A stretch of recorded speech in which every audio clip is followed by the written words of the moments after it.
Assalamualaikum warahmatullahi wabarakatuh.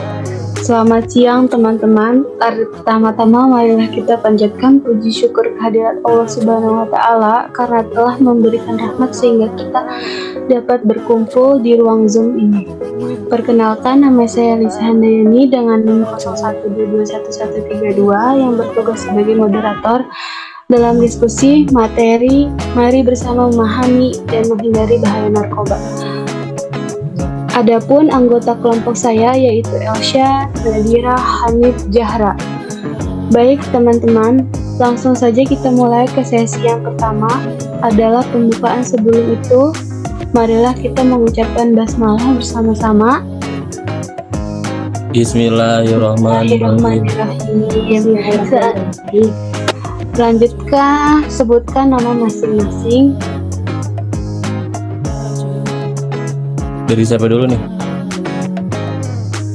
Udah, dulu kaki.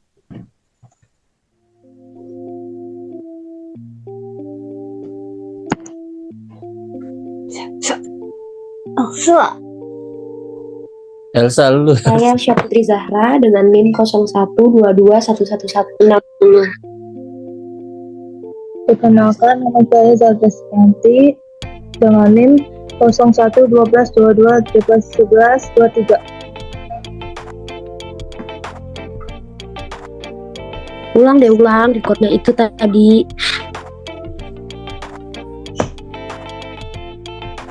Assalamualaikum.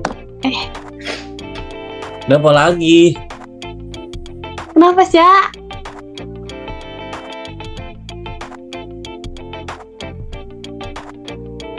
Dah, nanti dipotong aja nggak apa-apa.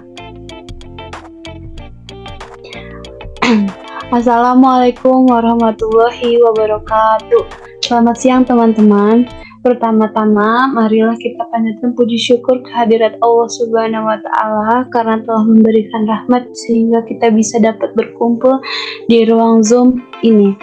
Perkenalkan, nama saya Lisa Handayani yang bertugas sebagai moderator dalam diskusi materi Mari kita bersama memahami dan menghindari bahaya narkoba. Adapun anggota kelompok saya yaitu Elsha, Zahra, Hanif, Nadira.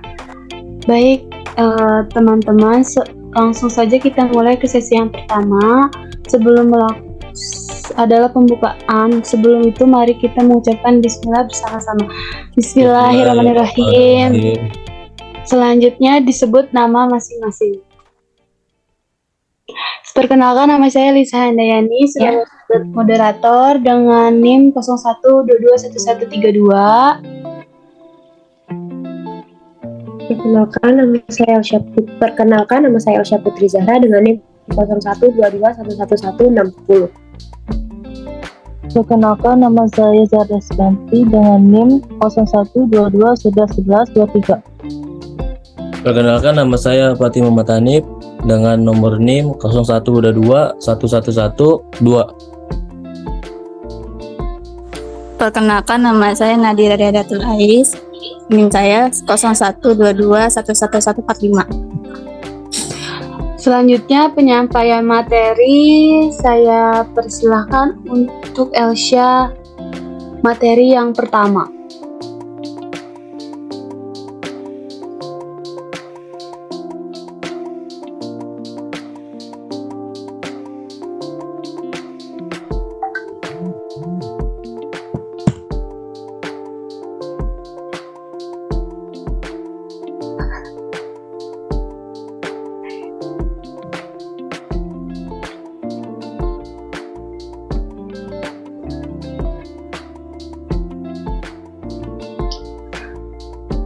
Selanjutnya, penyampaian materi, saya persilahkan untuk Elsha membaca materi yang pertama.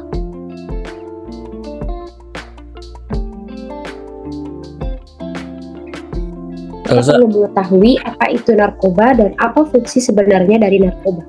Narkoba adalah singkatan dari narkotika, psikotropika, dan bahan adiktif berbahaya lainnya, bahan atau zat yang jika dimasukkan dalam tubuh manusia, baik secara oral ataupun diminum, dihirup maupun Disuntikkan dapat mengubah pikiran, suasana hati, atau perasaan dan perilaku seseorang. Menurut pakar kesehatan, narkoba sebenarnya adalah senyawa-senyawa psikotropika yang biasa dipakai untuk meredakan nyeri, membius pasien saat hendak dioperasi, atau sebagai obat-obatan untuk beberapa penyakit tertentu. Sedangkan ganja, serat, dan bijinya bisa bermanfaat sebagai sumber minyak dan pembuatan kantung.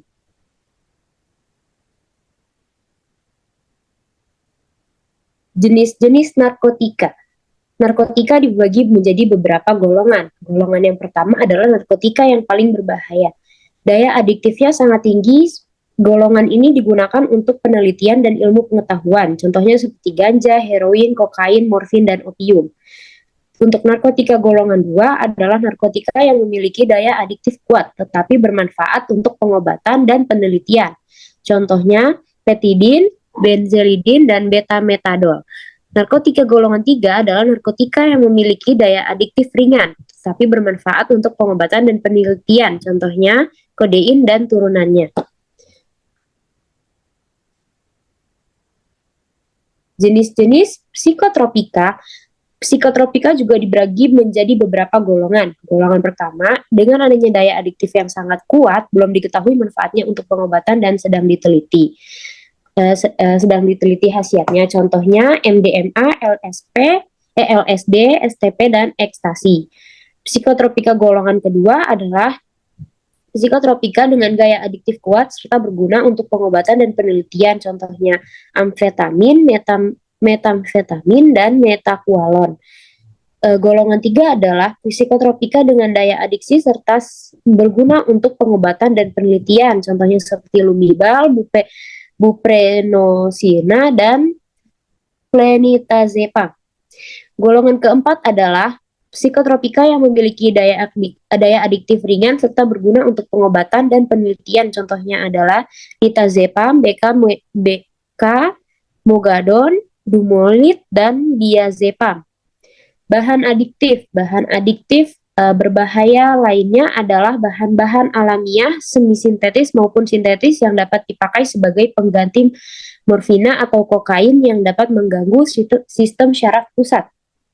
Narkoba ini memiliki dampak sebagai berikut: gangguan pada sistem syaraf neurologi seperti kejang-kejang, halusinasi, gangguan kesadaran, dan kerusakan saraf tepi. Gangguan pada jantung dan pembuluh darah kardiovaskular seperti infeksi akut pada otot jantung, gangguan peredaran darah, dan gangguan pada kulit. Oke, terima kasih Lisa.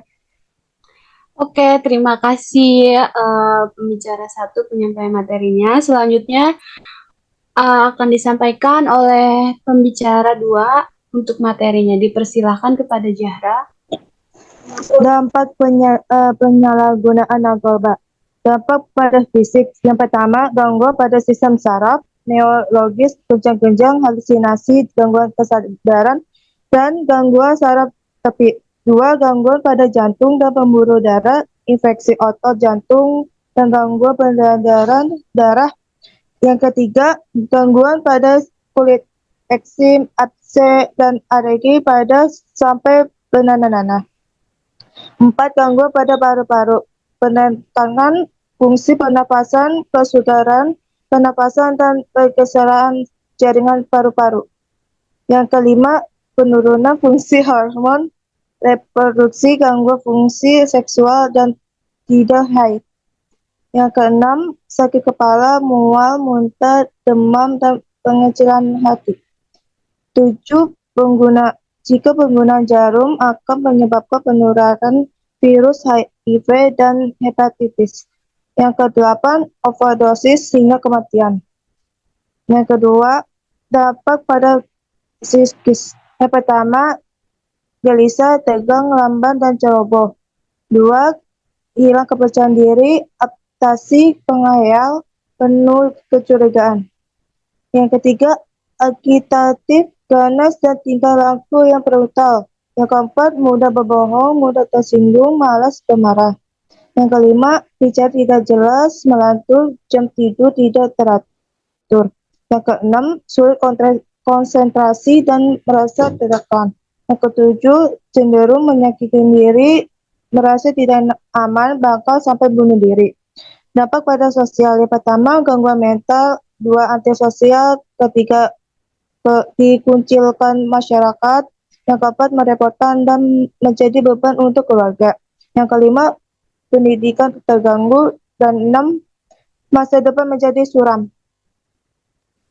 Terima kasih kepada pembicara materi 2. Selanjutnya dilanjutkan oleh pembicara materi yang ketiga. Dipersilakan kepada Hani. Baik, terima kasih kepada moderator. Apa hukum pidananya bagi pengedar dan pemakai narkoba? Bagi pengedar, penjual, dan kurir perantara dijerat dengan Undang-Undang Nomor 35 Tahun 2009. Pasal 111, 112, 113, dan 114. Ancaman hukuman minimal 4 tahun penjara dan maksimal hukuman mati.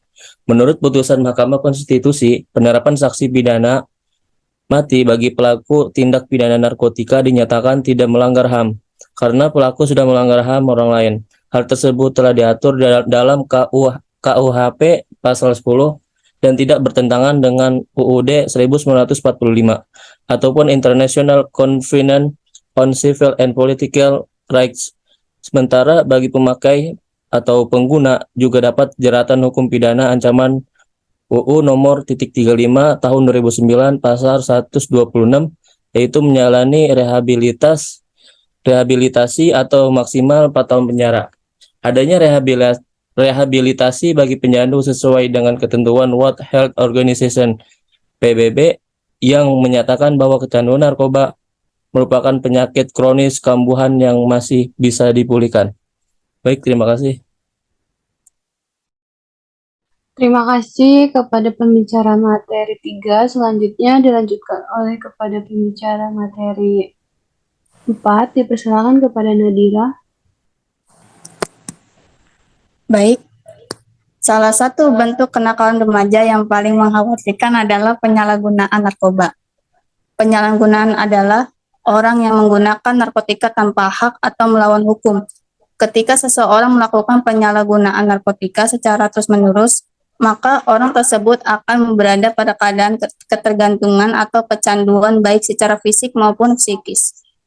Maka dari itu kita perlu mengetahui bagaimana sih caranya mencegah dan menghentikan penggunaan narkoba secara dini. Bagaimana cara mencegah dan menghentikan penggunaan narkoba? Promotif. Mengikuti sosialisasi dalam bentuk dialog interaktif, pelatihan tentang bahaya narkoba ke instansi para tokoh masyarakat dan yang belum mengetahui narkoba. Preventif. Kampanye anti penyalahgunaan narkoba, penguluhan seluk-beluk narkoba, mengawasi dan mengendalikan produksi dan distribusi narkoba di kalangan masyarakat. Rehabilitatif. Upaya pemulihan kesehatan jiwa dan raga yang ditunjukkan kepada penderita narkoba yang telah lama mengkonsumsi narkoba. Bagaimana cara mencegah dan menghentikan penggunaan narkoba? Kuratif, pengobatan yang ditujukan untuk penyembuhan, mengurangi, bahkan mengobati rasa sakit akibat sakau. Represif, program yang ditujukan untuk menindak para produsen, bandar, pengedar, dan pemakai narkoba secara hukum. Berhati-hati. Berhati-hati dalam memilih pergaulan, berhati-hati dalam berbicara ketika menerima barang dari seseorang. Kesimpulan. Narkoba adalah senyawa-senyawa psikotropika yang dimanfaatkan sebagai pereda nyeri, membius pasien, dan sebagai obat untuk penyakit tertentu. Tapi narkoba sering disalahgunakan oleh oknum-oknum sebagai obat yang digunakan untuk mengubah suasana hati. Penggunaan narkoba dengan tidak sesuai arahan dokter dan dikonsumsi secara berlebihan dapat membuat pengguna mengalami banyak gangguan kesehatan, overdosis hingga kematian. Hukum pidana yang berlaku di Indonesia adalah Undang-Undang Nomor 35 Tahun 2009 Pasal 111, 112, 113, 114 sanksi pidana untuk pengedar, penjual, dan kurir perantara dengan hukuman penjara minimal 4 tahun sampai hukuman maksimal hukuman mati. Terima kasih. Baik, Demikian presentasi kelompok kami. Terima kasih kepada Ibu Apriani Rianti SPD MPD, dan terima kasih kepada penonton dan teman-teman dan rekan-rekan semuanya. Demikian presentasi kelompok kami. Sebagai moderator, saya meminta maaf atas kekurangannya. Wassalamualaikum warahmatullahi wabarakatuh. Waalaikumsalam warahmatullahi wabarakatuh.